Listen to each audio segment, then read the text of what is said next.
Technical Staff and Theatre Workers podcast. It's the podcast in which I talk to people who work backstage in the technical theatre industry about how they got in, their experiences, and any advice they can give to anyone getting in. This is episode 2 of season 1. A big thank you to everyone who's downloaded the show, everyone who's listening to the show. Tell your friends, tell your family, tell everyone you know who's interested in theatre and those who aren't interested in theatre, because it might make them interested in theatre. Yes, thank you so much for all the downloads. It's been really good so far, so really enjoying it. And without further ado, let's get on to our next guest. I'm with my guest at this time, and I'll let you introduce yourself. And what is your current job title? I'm Deputy Head of Electrics at the Prince of Wales Theatre, Book of Mormon. And your name is? Jeremy Rees. There you go, you see? Jeremy Rees, and Jez as we call you, is that right? So fondly known as. Fondly known as Jez. Well, not so fondly known as, you know. Well, it's nice that you got a nickname. A lot of people used to have nicknames, but there's not so much anymore. No, I feel like that sort of thing kind of died out a little bit, especially some of the more outrageous nicknames you tend not to hear anymore. Yeah, it did. It used to be good fun when you were on tour because you go to different venues and there'd always be people with nicknames and you'd remember them for the next time you went. It was always good fun. How did you get into theatre? My dad works in theatre for about 40 years. So I used to go to the theatre a lot when I was younger, and I sort of just, it sounds like a cliche, I just fell in love with it, you know. Nepo, is that what you call it these days? Yes, there was a touch of the old nepotism. But if you're a fool if you don't make use of that sort of thing. Well, that's true. Yeah, absolutely. You know, I think you'd be a fool not to take advantage of it. Not that I necessarily it was the only reason. Yeah. I am where I am. It takes a lot of hard work, of course, but it definitely helps. Yeah. What did he do? He worked in lighting as well. Oh, right, okay. He started out when he was sort of 18, 19. I think at the time he was. Back then he said he was the youngest chief electrician in the West End.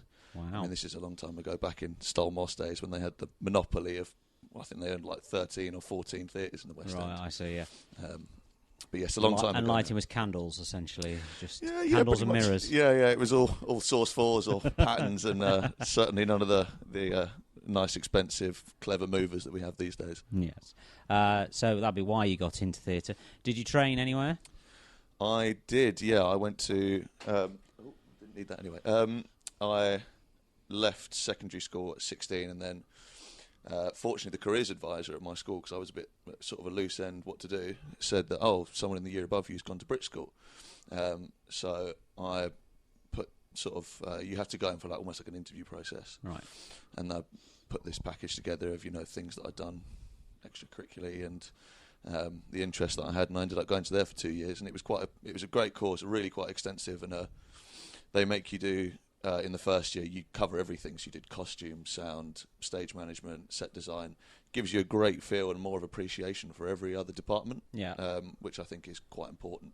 Very useful. And then you get to specialise in 2 things the next year. So I did sound and lighting, and funnily enough I actually did better in the sound module than I did in the lighting, but hey-ho, we're here now. Yeah, absolutely.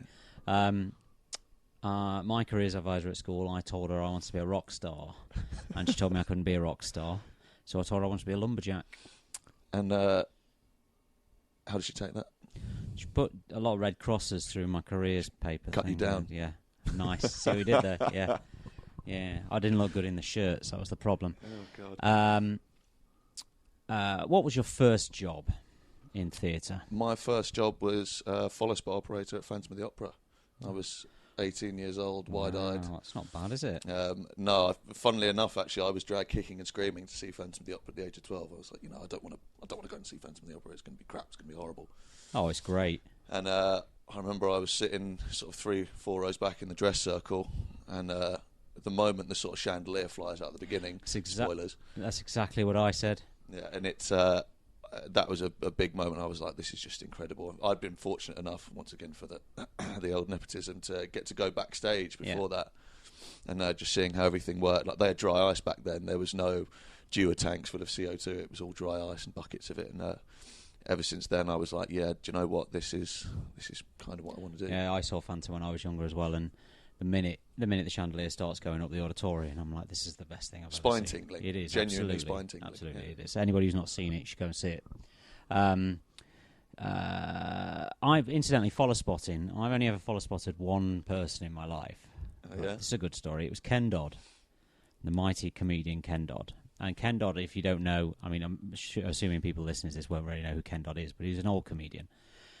And he was very famous for he would not stop. Like, at one point, we had to physically drop the iron to stop him from... Because he was going on until, like, 1, 2 o'clock in the morning. He just carried on. So I was follow spotting him once, and he didn't move. Was this you? For 3 hours. I heard about this. He didn't move. Like this. He didn't move for 3 hours, right? And so I was like, oh, "This is really boring. It's really dull." I mean, he was good. He's very funny, but he's really dull. You locked the spot off, didn't you? So the next year, I follow spotted him again, and I thought it was 20 minutes in. And I thought, you know what? He's not going to move, so I locked the spot off, and I went and made myself a cup of tea. And then about 15 minutes later, came back, and he'd taken one step to the left. I've heard about this. In fact, he said something like, "The follow spot there doesn't know." Or that I know that he's gone, or that he's just locked the spot off and gone. Yeah. And he's gone, so I'm going to take a step to the left. Yeah, he was a right fucker. But he was lovely. He was very nice, Ken Dodd. He was very funny. Very clever man. A bit tight, but very clever. And a list of other jobs. What other jobs have you done in your life? With regards to theatre, I don't care about shelf stacking or anything. Oh, no, we'll disregard the COVID stuff. Yeah. What's COVID? That never happened. Yeah, but what was that? I mean, that seems like a lifetime ago now. Yes. I did 2 years at Phantom, and then funnily enough, I came to Book of Mormon, so this was late 2017, and I follow spotted here for a year, and then I went out travelling to Australia, and I found myself, a guy I used to work with here, actually, he rang me. I was up in Brisbane at the time, sort of living on the bread line, doing bits of construction work here and there. And he rang me and he was like, "Look, one of the follow spotters down in Melbourne can't do the gig on China the Chocolate Factory." So I was like, bingo, I'll come right down. Literally flew down 2 days later, did 6 months on that. And then it was a touring production, so I did 6 months in Melbourne, and then the head of lighting said, "Look, do you want to come be the stage Alex up in Brisbane?" So there was a bit of a month's gap. Went up there, spent 2 months getting the show in, 2 weeks, getting the show in, did the tech, and like on the last rehearsal before the previews, we had to shut because of COVID, and then I flew home. Oh, right. All of COVID happened, then I was a production tech at Frozen for 6 months, I went to be charge hand at Mamma Mia for 16 months, and then I tripped and fell and found myself here, back at the Prince of Wales. Oh, there you go. I won because I really wanted to work here. Oh, that's good. Yeah. And but that goes to show that it's sometimes it's just knowing the right people, being in the right place. It really is, and taking the opportunities as well. Yeah, not sitting there in Brisbane going, well, I'm not really bothered. I'm not really that bothered about going down to Melbourne and follow spotting. I'd just rather stay here. It's going, yep, I'll do that. Yeah. And doing it. You have to jump at these opportunities when they come. Because they don't always come. No, they don't. And if you say no, the more you say no, the less opportunity you'll get given. Exactly. If you're you don't want to be a yes man in certain aspects, but in some aspects you do, but you don't want to be a no man. Sometimes you have to go whether this gig is the best thing for me. Sometimes you've got to take a step sideways, take a step forwards. Exactly. And then sometimes I know, not necessarily, I was fortunate not to have to, but for people who want to be like lighting designers, you've got to take these unpaid gigs or these really little paid gigs, because no one comes out of college and goes and designs on Broadway or goes and designs in the West End. Yeah. General rule of thumb is they'll use people who've been in the game for ages. So. Oh, of course you do. So you've got to work. You've got to get a reputation. It's like anything, isn't it? It's like any industry.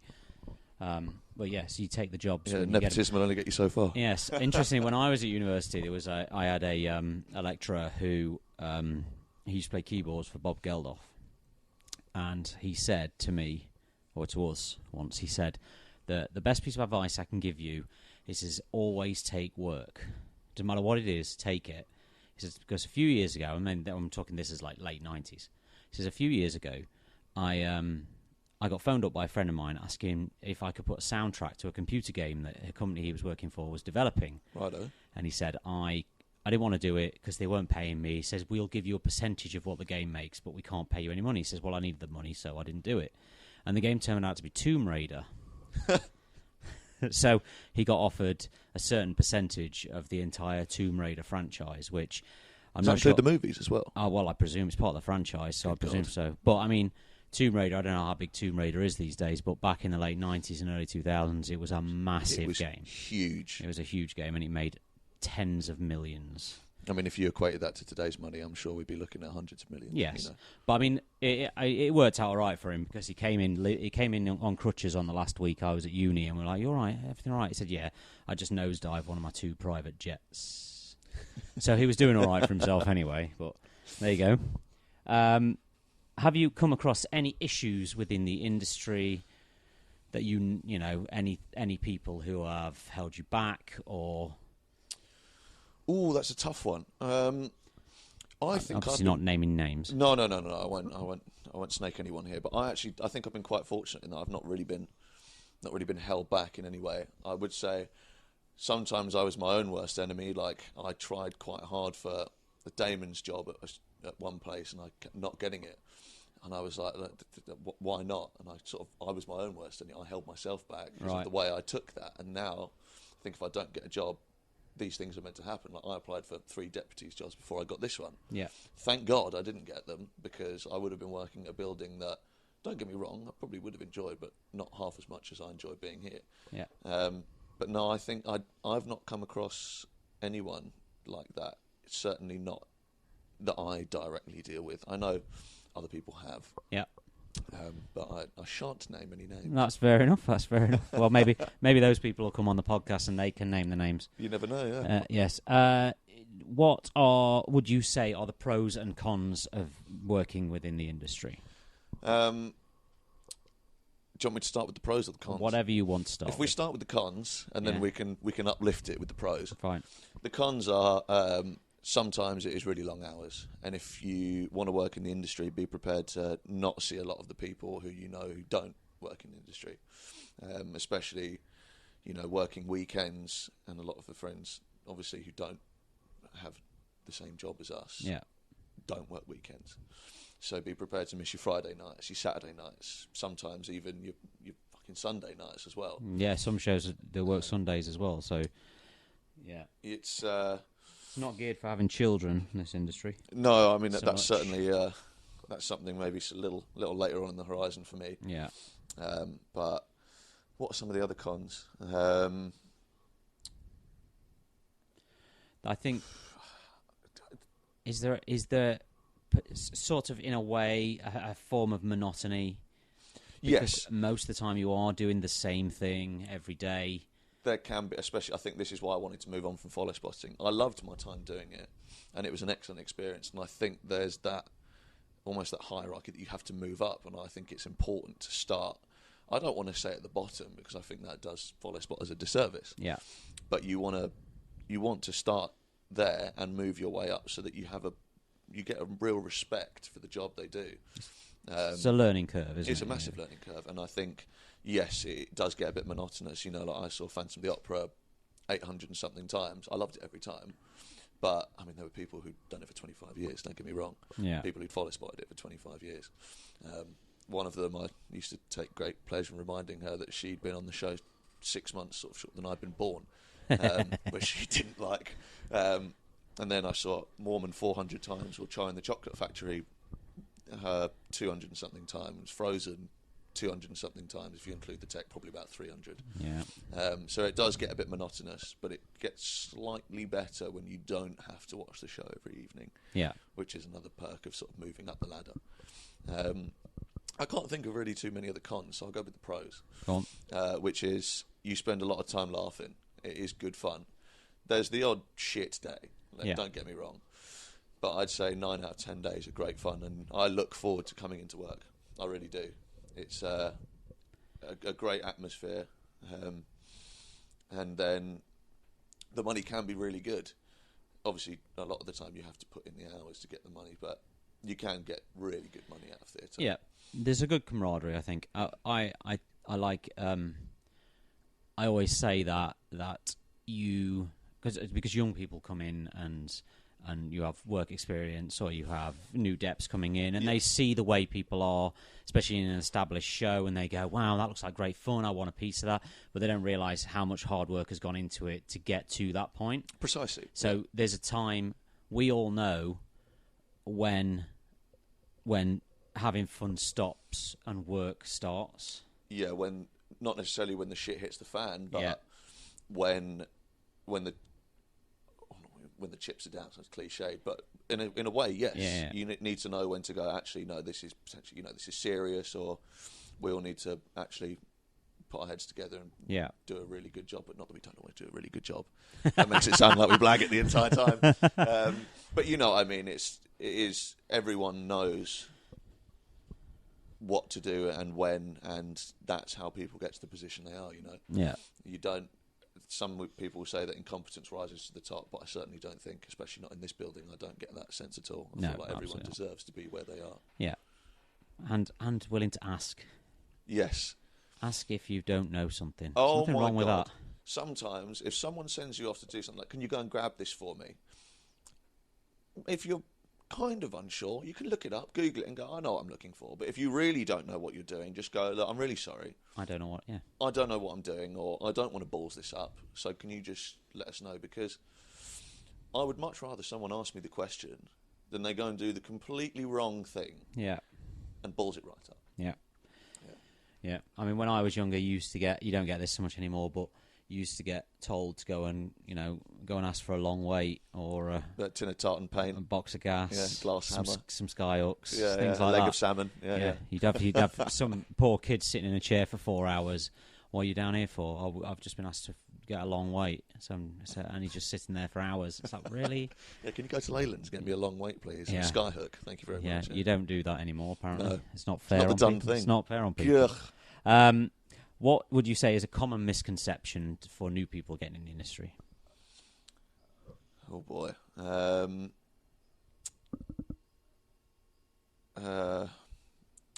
That's really difficult. You put me on the spot. You could have asked me this one, before, so I can have time to prepare something. Well, that's all right. I think you've already said it. People who come in and think it's a jolly all the time. Yeah, it's not always a basket of roses. I think that's not willing to put in the work. There's a work ethic you need. Yeah, and it will go noticed if you don't put that in. Yeah, and it won't go unnoticed if you do. The amount of times I've seen people say, "Wow, that person's willing to put themselves out there," or they'll ask, "Can I come in early and learn this?" or "Would you mind taking me through this?" It really makes you go, actually, they do want to get on, and they're not just here. They'll come in off their own back and not get paid. Realistically, if you're going to do those sorts of things, a nice department or a good show or a good producer will go, pay them. Yeah. Bring them in. Yeah. Let them learn. Have them as a cover for something. And it does go a long way. But yeah, it's not all a basket of roses. People have worked hard to get where they are. And if you're just if you're some jumped up little shit who thinks they're the best thing since sliced bread, it's not going to go down with anyone very well, and they'll just think, well, you're a bit and they'll see through that very quickly. Very, very quickly, yeah. Do you have any advice for anybody wanting to get into the industry? Work hard. As I said earlier, take those unpaid gigs, or take that gig that you think isn't going to pay me as much money as you think you can get, or that won't get you maybe as much exposure as if just do it. Work hard. Put yourself out there, like I just said. Always be willing to learn, because that is the kind of thing that someone will go, actually, I've got this guy who seems really keen. Do you want to give him a try or something like that? Because even if you may not have something to offer them, someone does. And the West End's a very, very small place, a very, very small place. Yeah. If you do something good, or if you do something bad, well, word travels. Not just the West End. I think theatre in general, for such a large industry, it's a very small industry. It really is, isn't it? Yeah. I mean, everybody knows everybody, or everybody knows somebody who knows everybody. Yeah, they really do. So I guess the long and short of it is, work hard, don't be a bell end. There you go. Yeah. You'd be surprised how many people say that to that question. And that's everything. Yeah. Thank you very much for joining me. Thank you very much. Thank you. Been a pleasure. Pleasure to be here. Thank you. Thank you to Jez for that. I hope you enjoyed that one too. It's nice to hear from somebody who's a bit younger within the industry. Not to say Michael's very old, but you never know. Thank you so much for listening to this. Thank you so much for downloading it. It's been really great. Really loving it so far, and long may it continue. Thank you to all the guests that have been on, and I shall see you all next week.